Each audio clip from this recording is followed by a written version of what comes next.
My name is Mark Roger, and this is the RMCuff SeniorProject. My group member is David Baez, and our product owner is Peter Dixon. So, what the RMCuff does is solve a very definitive problem in the industry today, which is that a lot of the blood pressure applications that are currently out there do not make it very easy for the elderly to use. So there are many, such as iHealth or Samsung Health, but these are more tailored to a younger audience who have a little bit more experience working with handheld devices than the elderly. So the ARM Cuff essentially is aimed toward the elderly of being very minimalistic, being very simplistic in its use. Over the course of the semester, we have been working on this RMCuff app. We started off pretty much with the project preparation, getting our heads wrapped around what it is exactly that we need to accomplish.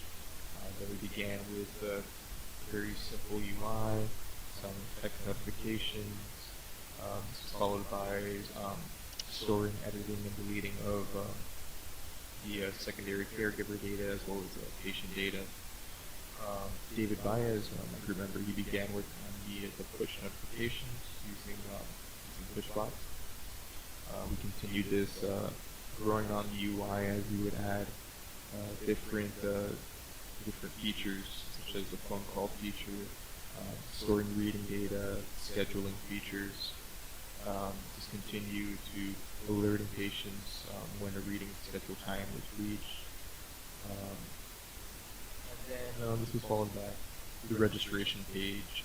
I began work on creating the Arduino Bluetooth device and then pairing the application and working on the sending data and the receiving data between the Bluetooth device, followed by Bluetooth reading, implementation on turning on and off Bluetooth within the app, handling Bluetooth data, and then finalizing with some bug testing as we began for this final week before our final presentation. So we were actually able to implement a lot of user stories within our application. For the most part, I'm just going to briefly go over them. So the first one was text message notifications to secondary caregivers. This was required by product owner Peter Dixon. Followed by storing editable secondary caregiver data, such as the names, phone numbers, a checkbox whether they want to be sent notifications or not, full patient data, new reading data as a primary caregiver, push schedule to patient, push new reading data to primary caregiver received from the blood pressure reading, full schedule update as a patient, store past readings on the primary caregiver side as well as on the caregiver side, schedule future readings from the caregiver. These readings would then be pushed to the patient application, and the patient would be notified when these readings are taking place.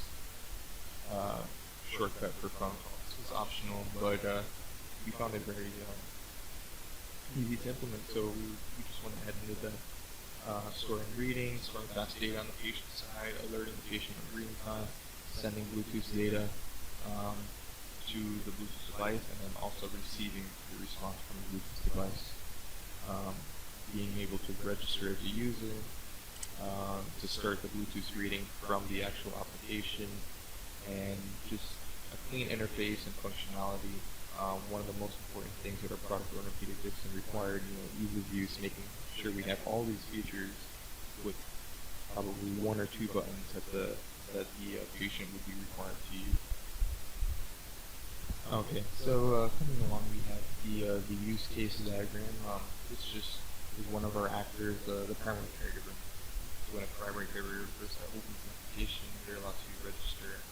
Then they're taken to the main page where they can add secondary caregivers, edit and delete those secondary caregivers, send text messages to reports to secondary caregivers who want to be notified, schedule a meeting for a patient, see patient blood pressure history, schedule reading data, or even call the patient.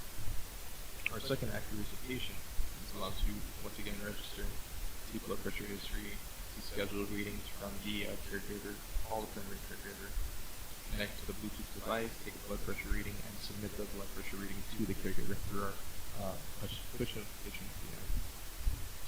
So as for the system design, system decomposition is pretty much just a model view controller for the primary caregiver, patient, and Bluetooth application, while we also have a client-server architecture using pushbot API in order to communicate between storing some of the caregiver and patient, who is connected to who information on our server. For our system deployment, it was a lot of Android Studio with the Android and Java SDKs. We mainly use Java. The Arduino IDE was used alongside with the Arduino Bluetooth device. This was programmed in C++, which just generated a random reading on a range of possible readings, which were relayed back to the Bluetooth device. Pushbox, which was a push notification service, was used to implement push notifications between two different apps. GitHub and Mingle were mainly used for our project management as required for a senior project. Hardware resources were computer and as well as an Android device for both me and my partner, so we can test. And an Arduino device which we use as a Bluetooth pressure cuff, a custom, just very simple prototype Bluetooth pressure cuff to connect to.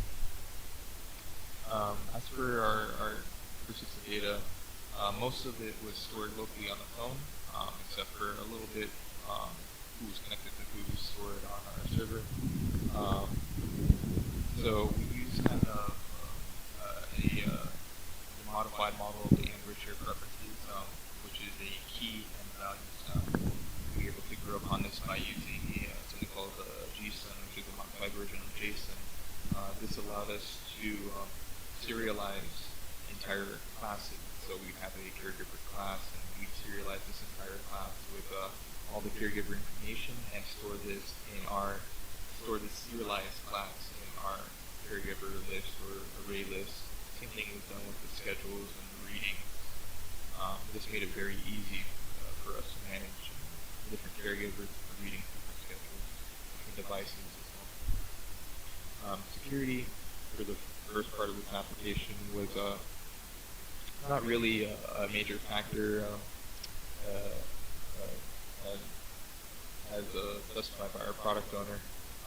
However, we did try to keep a little bit in mind, try to use shared preferences that were serialized and to keep everything under wraps. As for our class design, so we have a primary caregiver class, which has different objects inside.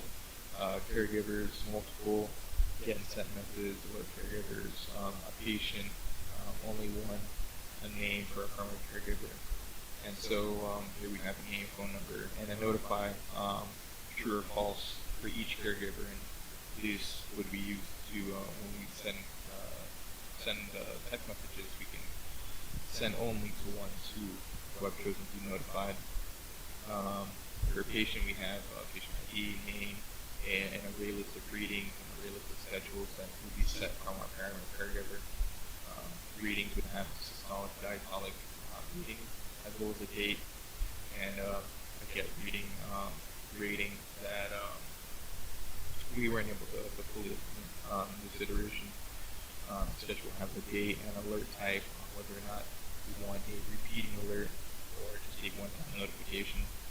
The primary caregiver information was routed to our push notification API on the server, and this passed all information to the patient that it was registered to, that it registered to on the registration page. The patient had just mainly just a patient ID, a name, an array list of readings, scheduled, the list of schedules, settings for the device. The device had a device ID, device address as well as connectivity state that we use to monitor whether or not we were connected to the device. Reading was pretty much the same, schedule was pretty much the same, and then the patient had a beginning reading which would trigger the device, connect to the actual Bluetooth cuff, and then the device thread or device class would handle all the communication between the device and passing the reading classification app, which would pass reading back to the character thread. As far as our test suites and test cases, one of our SeniorProject test cases was being able to stub the send message and then verify on a response from the Bluetooth device. It wasn't as easy as we thought because we had a lot of issues with the Bluetooth device coming on and off in range.